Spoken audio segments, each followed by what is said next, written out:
بسم اللہ الرحمن الرحیم۔ السلام علیکم ناظرین، MR نیوز ہیڈ لائنز میں ایک بار پھر آپ کو خوش آمدید۔ میں ہوں راشدہ حفیظ۔ وزیر خارجہ شاہ محمود قریشی کا کہنا ہے کہ بھارت 9 مارچ کو پاکستان میں میزائل گرنے کے واقعے کی مشترکہ تحقیقات کرائے۔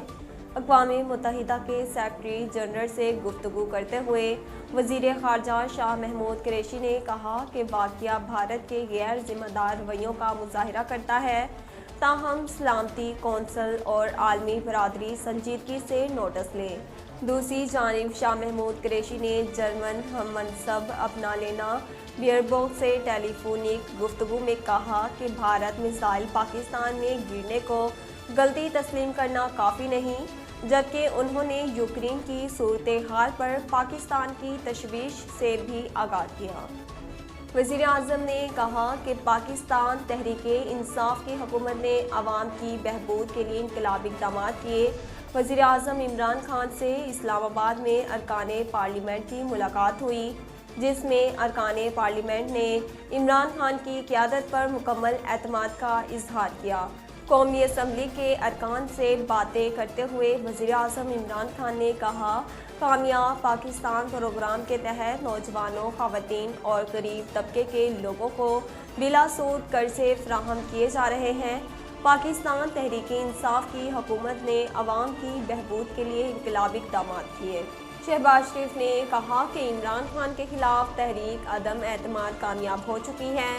تفصیلات کے مطابق پاکستان مسلم لیگ نون کے صدر قومی اسمبلی میں قائد حزب اختلاف شہباز شریف کی جانب سے اپوزیشن کی اعلیٰ قیادت کے اعزاز میں عشائیہ دیا گیا۔